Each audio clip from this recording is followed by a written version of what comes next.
Hello students. तो जैसा कि आपको पता है बोर्ड एग्जामिनेशन ओवर होने के बाद में आपको क्या रहता है, ऑब्वियसली आप उसके बाद कितना भी फन कर सकते हैं, एंजॉयमेंट कर सकते हैं, बट बोर्ड एग्जाम तक आपको क्या रखना है, आपको अपना जो मैनेजमेंट है वो इस तरीके से रखना है ताकि आपको एग्ज़ाम में कोई भी प्रॉब्लम ना आए और आप एग्ज़ाम की प्रिपरेशन एक अच्छे बेसिस पे कर पाएँ।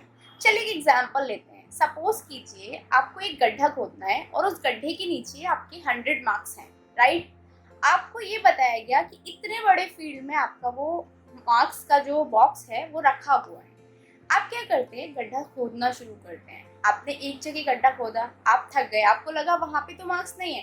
फिर आपने दूसरी जगह गड्ढा खोदना शुरू किया, आपने देखा वहां पे भी मार्क्स नहीं है। फिर आपने तीसरी जगह गड्ढा खोदना शुरू किया, आपको लगा वहां पे भी मार्क्स नहीं है। बट रियलिटी वॉज दैट कि उन्हीं में से किसी गड्ढे की गहराई में वो मार्क्स रखे हुए थे। तो कहने का मतलब सिंपल ये है कि कभी कभी हम क्या करते हैं, जब हमें प्रॉपर डायरेक्शन नहीं पता होती, हमें नहीं पता होता कि किस तरीके से हम चीज़ों को मैनेज करके चलना है, हम क्या करते हैं, हम मिस्टेक कर जाते हैं। तो यही मिस्टेक्स हमें नहीं करनी होती है और इसी मिस्टेक्स को हम कैसे सुधार सकते हैं, कैसे हम अपने आप को एक प्रॉपर यूनिडायरेक्शनल लेते हुए अपनी स्टडीज़ को कंटिन्यू कर सकते हैं, इस सेशन में आज हम वहीं पे स्टडी करने जा रहे हैं। तो जैसा कि मैंने आपको काफ़ी सारे सजेशंस दिए, मैंने आपको काफ़ी सारे पॉइंट्स बताए जिसके थ्रू आप अपने एग्जाम्स में बेटर स्कोर कर सकते हैं। तो चलिए उन्हीं पॉइंट्स को आज हम एक्सप्लेन कर लेते हैं। तो देखिए, फर्स्ट जो पॉइंट था that I told you about effective time management. देखिए, टाइम मैनेजमेंट किसी भी चीज़ में सबसे बड़ा रोल प्ले करता है। क्यों करता है? क्योंकि यदि आप 4 घंटे मैथ्स को दे रहे हैं और वहीं पे यदि आप 10 मिनट्स हिंदी को भी नहीं दे रहे तो that will not gonna work. क्यों? क्योंकि 100 मार्क्स ही मैथ्स के होते हैं, 100 मार्क्स ही हिंदी के होते हैं। एग्जाम में दोनों ही जो चैप्टर्स हैं, दोनों ही जो सब्जेक्ट्स हैं, उनकी वैल्यू इक्वल होती है। तो आपको टाइम इस तरीके से मैनेज करना पड़ेगा कि जो आपको लगता है टिपिकल सब्जेक्ट है आप उसको ज़्यादा टाइम दीजिए, जो आपको लगता है इस सब्जेक्ट पे आपकी कमांड है उसको कम दीजिए, बट इतना भी कम मत दीजिए कि आप उस सब्जेक्ट को कम्प्लीटली इग्नोर कर दें। तो यही कुछ पॉइंट्स हैं जो आपको माइंड में रखने पड़ेंगे। क्या रखने पड़ेंगे कि सबसे पहले आपको टाइम मैनेज इस तरीके से करना है कि किसी भी सब्जेक्ट को कॉम्प्रोमाइज करके ना चलें, आप हर सब्जेक्ट को आप प्रॉपरली मैनेज करें। सेकेंड पॉइंट आता है हमारा क्रिएटिव स्टडी प्लान, या फिर वी कैन से एक स्टडी प्लान जो हमारा क्रिएटिव हो, फैंटास्टिक हो, जिसको हम प्रॉपरली एक फ्लो में लेके अपनी स्टडी को कंटिन्यू कर सके। हमें ये नहीं करना कि आज हमने इस वेबसाइट से पढ़ लिया, आज हमने इस चैप्टर का नोट इस बुक से पढ़ लिया, कल को हमने किसी और बुक से पढ़ लिया। उसमें क्या होता है, कंफ्यूजन क्रिएट हो जाता है, और जब कंफ्यूजन क्रिएट होता है तो we can not get anything at all. तो हमें प्रॉपर एक स्टडी प्लान बनाना है, फ्लो में बनाना है, और उसके लिए सबसे important thing is that just join Aas Vidyalaya. Aas विद्यालय, एज यू नो कि आपको आस विद्यालय हर एक सब्जेक्ट का प्रॉपर वीडियो लेक्चर प्रोवाइड करता है, टेस्ट प्रोवाइड करता है, नोट्स प्रोवाइड करता है, और साथ में जो भी आपके इश्यूज हैं, जो भी आपकी क्वेरीज हैं, वो आप अपने टीचर्स को पूछ सकते हो। तो आपको जो स्टडी प्लान है आपको ऑलरेडी आस विद्यालय पे पढ़ा हुआ मिल जाएगा। दैट इज वहां से आप कंटिन्यूअसली अपनी स्टडी को मेंटेन कर सकते हैं। पर डे आप एक सेशन लीजिए, पर डे आप 4 सेशन लीजिए, कोई लिमिट नहीं है, और आप प्रॉपरली इस सबको मैनेज कर सकते हैं, right. So just join Aas विद्यालय। Next thing is that diet को आपको प्रॉपर फॉलो करना है। देखिए, काफी सारे स्टूडेंट्स होते हैं जो प्रॉपर डाइट को मेंटेन करके नहीं चलते। अब एक बात बताइए, यदि आपको इमोशनली स्ट्रांग होना है तो आपको क्या करना पड़ेगा? आपको खुद को भी तो स्ट्रांग रखना पड़ेगा ना, आपको खुद की बैलेंस डाइट को मेंटेन करना पड़ेगा। So that is one thing I am gonna telling कि यदि आपको प्रॉपरली अपने आप को हेल्दी रखना है, प्रॉपरली आपको माइंड पे वर्क करना है, तो आपको खुद को भी स्ट्रांग रखना पड़ेगा, फिजिकली स्ट्रांग रखना पड़ेगा, and for that you need a proper diet. Okay, so these are some things that you should concern about. ऐसे ही बोर्ड एग्जामिनेशन की प्रिपरेशन करने बैठोगे, नथिंग इज गोना वर्क। बीच में आपको लगेगा कि चलो छोड़ो, अब जैसा होगा एग्जाम में देख लिया जाएगा, बट टॉपर्स ऐसे नहीं करते, ऐसे नहीं चलता, ठीक है ना। तो आपको प्रॉपरली कुछ चीज़ों का ध्यान से प्रॉपरली वर्क करते हुए है ना चलना पड़ेगा। नेक्स्ट थिंग आती है कि आपको खुद को चैलेंज करना है। एग्जैक्टली अभी आप सपोज करो आपने 9th में गेट किया था 80%, तो आप बोर्ड में ये नहीं कहोगे कि यार 80 मैंने 9th में गेट किया था, अभी इस बार 70 आ जाएगा तो चलेगा। बिल्कुल नहीं चलेगा। क्यों? क्योंकि जब आप पहले ही 80 कर चुकी हो 9th में, तो इस बार तो आपको और अच्छे से पढ़ना चाहिए, इस बार आपको और बेटर मार्क्स गेन करने चाहिए। सेम आप मॉक्स टेस्ट वगैरह देते रहो। जैसे सपोज करो आपने साइंस का एक कोई भी टेस्ट दिया, आपने सैम्पल पेपर लिया और आपने देखा कि आपने उसमें लगभग 70 मार्क्स गेन किया आउट ऑफ 80। तो यदि आप इतना मार्क्स गेन कर रहे हो तो नेक्स्ट टाइम अपने आप को कोशिश करो कि आप इस बार 75 करो, राइट? यदि आपने 40 किया था तो अपने आप को फोकस करो कि आप नेक्स्ट टाइम 60 करो। तो जब अपने आप को हराओगे ना तभी जीतो, किसी और से कंपटीशन नहीं रखना, ठीक है ना? अपने साइड वाले बच्चे को मत देखो, अपने टॉपर्स को मत देखो, लूजर्स को मत देखो, खुद को देखो कि आपने पहले जितना परफॉर्म किया था उससे बेटर परफॉर्मेंस कर पा रहे हो या नहीं कर पा रहे हो, राइट? नेक्स्ट पॉइंट आता है हमारा, डिफीट करो खुद को। एज आई टोल्ड यू, यदि आपने पिछली बार 70 गेन किया है तो इस बार आप 80 गेन करो। पिछली बार यदि आपने 40 गेन किया है तो इस बार आप 60 गेन करो। यदि आपने पिछली बार 90 किया है और इस बार यदि आप 50 कर रहे हो, that is not gonna work, that is wrong, somewhere you are wrong. तो ये चीज आपको अपने माइंड में कंटिन्यूअसली वर्क करते रहना है कि आप कहाँ सही जा रहे हो, कहाँ गलत जा रहे हो, कहाँ आपको रिक्वायर्ड है अपने आप को मेंटेन करने का। नेक्स्ट पॉइंट आता है हमारा कि जो बॉडी क्लॉक है वो आपको मेंटेन करके चलना है। आप ये नहीं कर सकते हो कि 24 घंटे आप पढ़ रहे हो और नेक्स्ट 24 घंटे आप फन कर रहे हो, that will not gonna work. आप ये कर सकते हो कि अपना प्रॉपरली जो एंटरटेनमेंट है, जो स्टडी है, उसको टाइम डिस्ट्रीब्यूट कर दो। आई मीन आपको कंटिन्यूअसली पढ़ना भी नहीं है और कंटिन्यूअसली एंटरटेनमेंट भी नहीं करना है। आपको दोनों चीजों को ना एक प्रॉपर क्लॉक में लेके चलना है। यदि आप 2 घंटे का स्टडी कर रहे हो तो आप आधा घंटे का ब्रेक ले सकते हो, आधा घंटे आप कुछ एंटरटेनमेंट कर सकते हो। यदि आप 4 घंटे स्टडी कर रहे हो तो आप 1 घंटे का एंटरटेनमेंट ब्रेक ले सकते हो। इस तरीके से अपनी बॉडी क्लॉक को भी आपको मेंटेन करना पड़ेगा, because these are some things that is gonna work really. ये सब चीजें ही हैं जो आपको सिखाएंगी कि कैसे आप अपने एग्जाम्स में फ्लो से जा सकते हो। यदि इधर उधर से हाथ पैर मारने की कोशिश करोगे तो कुछ भी नहीं मिलेगा। क्लियर? तो फोकस्ड रहना है। क्या रहना है? फोकस्ड रहना है। That should be your first priority. जितना आप बेटर तरीके से फोकस कर पाओगे उतना ज्यादा आप अपने आप को सक्सेस होते हुए देख पाओगे। नेक्स्ट पॉइंट आता है हमारा कि अपने आप को मेंटेन करना है, साथ में ही अपने जो वीक पॉइंट्स हैं, अपने जो वीक पॉइंट्स हैं उन्हें आपको लोकेट करना है। अच्छा एक बात बताइए, आप लोगों में से कुछ ऐसे होंगे ना जिनको मैथ्स बोरिंग लगता होगा और कुछ लोग ऐसे भी होंगे जिनको साइंस समझ में नहीं आता होगा।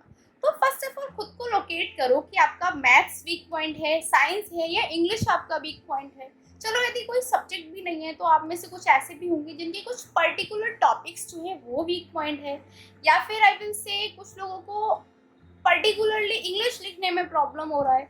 ऐसे जो वीक पॉइंट्स हैं आप उनको लोकेट करो कि आपकी जो कमजोरियां हैं वो क्या हैं और फिर उन पे वर्क करो। यदि आप आधा घंटे भी अपनी वीकनेस को रोज दोगे ना तो वो जो वीकनेस है वो आपकी वीकनेस नहीं रहेंगी, फिर वो आपकी स्ट्रेंथ बन जाएंगी। तो you have to focus on this, okay.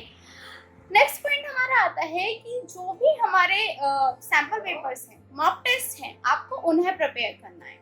Sample test and mock test are very important thing, okay. जितना आप अपने क्वेश्चन पेपर्स को प्रैक्टिस करोगे, जितने टाइप के क्वेश्चंस को आप देख पाओगे एग्जाम में, आपको उतने ही क्वेश्चंस को समझने में इजी हो जाता है। तो आपको प्रैक्टिस टेस्ट को, मॉक टेस्ट को, सैम्पल पेपर्स को प्रैक्टिस करते रहना है, राइट? अच्छा, नेक्स्ट थिंग इज दैट आपके जो कंसेप्ट्स हैं उनको समझो, मगिंग अप मत करो। मतलब वो कहते हैं ना, आपने कोई भी बुक ली, आपने कोई भी एक टॉपिक उठाया और आप रटना शुरू कर देते हैं। फॉर एग्जाम्पल यदि फोटोसिंथेसिस की डेफिनेशन ही है तो आप उसको रटना शुरू कर देंगे, बट उससे क्या होता है, एग्जाम टाइम पे हम वो भूलने के चांसेस रहते हैं, रिस्क होता है और वो नॉलेज हमारे पास परमानेंट स्टोर नहीं होती।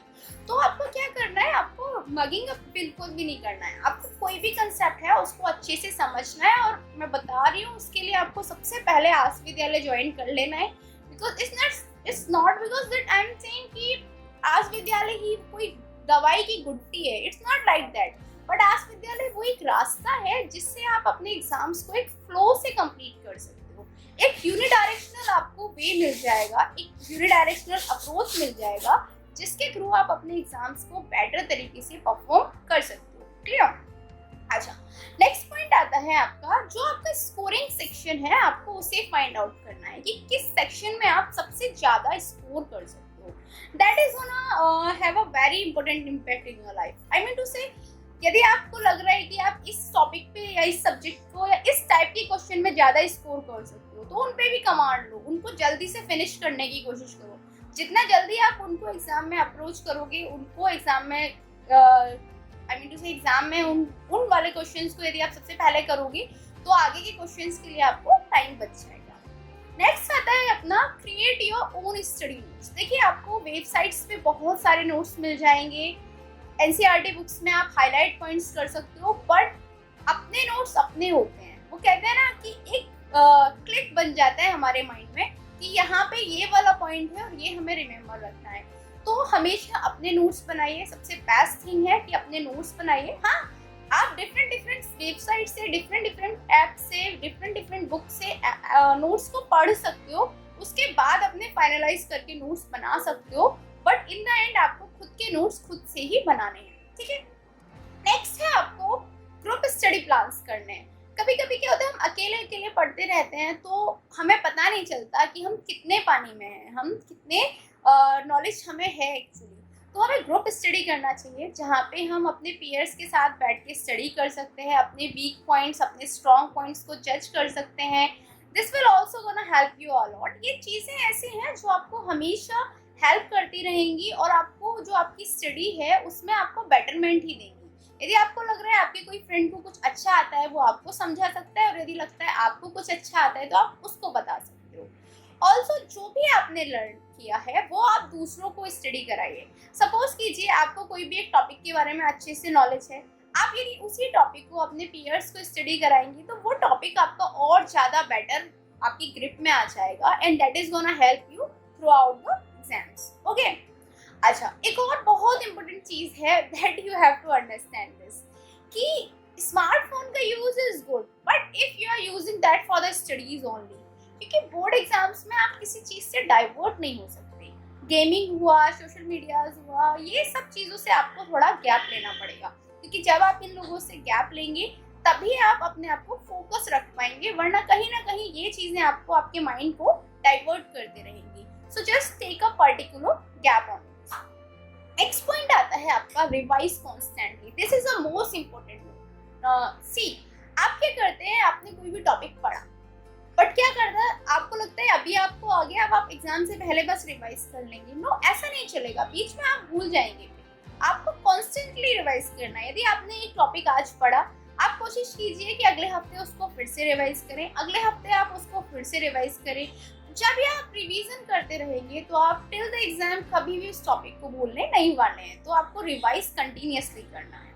प्लस जो इंग्लिश है आपको उसे नेग्लेक्ट नहीं करना है। आप यदि स्पेशली सीबीएसई स्टूडेंट्स हैं तो वो लोग इंग्लिश को नेग्लेक्ट नहीं कर सकते। क्यों नहीं कर सकते? क्योंकि सारे आंसर्स हमें इंग्लिश में लिखने होते हैं। तो इंग्लिश में लिखते टाइम हमें खुद को एक्सप्रेस करना भी आना चाहिए। जितने अच्छे से हम अपने एग्जाम्स में अपने जो क्वेश्चंस हैं उनको एक्सप्रेस कर पाएंगे, उतने बेटर हमें मार्क्स गेन होते हैं। So the thing is that कभी भी अपने जो इंग्लिश है उसको नेग्लेक्ट ना करो। Next point is that learn with pictures. देखिए, आप यदि सिर्फ नोट से पढ़ते हो तो एक बोरियत हो जाता है, एक बोरिंग फीलिंग आता है। बट यदि वहीं पे आप किसी पिक्चर को देख के कोई भी कंसेप्ट को समझने की कोशिश करते हो तो आपको एक्चुअली कंसेप्ट समझ आते हैं।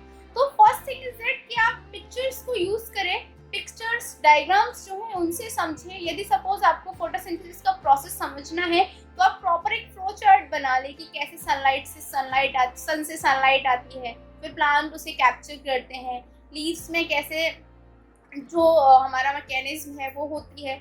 जितना आप एग्जाम्पल्स को डायग्राम्स के थ्रू, पिक्चर्स के थ्रू देखेंगे, उतना ही बेटर कंसेप्ट्स आपको लाइफ टाइम याद रहेंगे। नेक्स्ट थिंग इज दैट अपने आप का जो स्टडी स्पेस है आप वो फॉर्म करो। सी, कभी भी लाइफ में ये मत करो कि आप यहाँ बैठ के पढ़ लिए, कल को वहाँ बैठ के पढ़ लिए।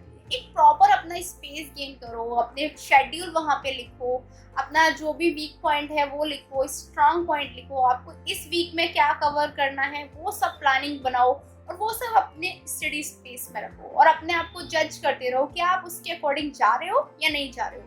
यदि नहीं जा रहे हो तो कहीं ना कहीं गलती कर रहे हो and you have to improve that. तो these are some things that you have to remember yourself. So next and the most important topic is this is the most important point is that just don't be overconfident. कभी कभी क्या होता है, हम सोचते हैं कि हमारी प्रिपरेशन कंप्लीट हो गई, दैट्स ऑल, बट ऐसा नहीं होता. Over confidence is gonna kill you. Okay, so just don't be over confident at all. सब कुछ अच्छा होगा, आप एग्जाम में बेस्ट मार्क्स गेन करोगे. Just have confidence on yourself. Okay, so that is all for today. मिलते हैं अगले सेशन में विद एक कोई भी अच्छी सी टॉपिक की वीडियो के साथ. तब तक के लिए गुड बाय.